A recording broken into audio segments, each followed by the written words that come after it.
I want to thank the Irish people for this, absolutely, I think, momentous vote that we saw yesterday.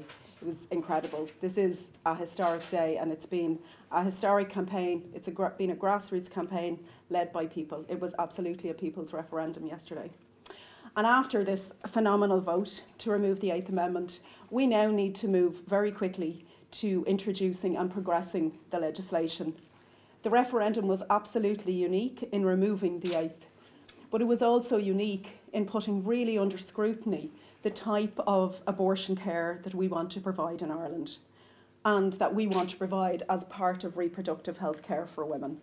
And we welcome the statements that were made by the Taoiseach and by Minister Simon Harris, but we're calling on the government to start the process now next week. The people have spoken, and they've spoken very loudly, and we now need to see this legislation happen quickly, because as we know today, as we're here, there are women who are planning their journeys and are having to travel to access abortion outside of Ireland.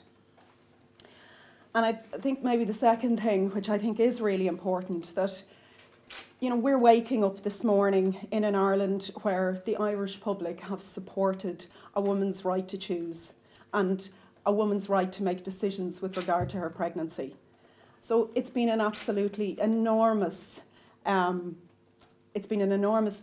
and an enormous indication of how Irish people feel about women's equality and also about women's health.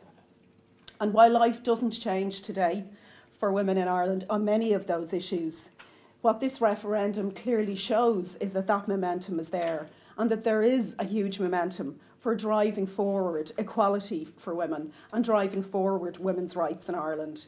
And as we have seen in this referendum, the people are absolutely leading in that regard.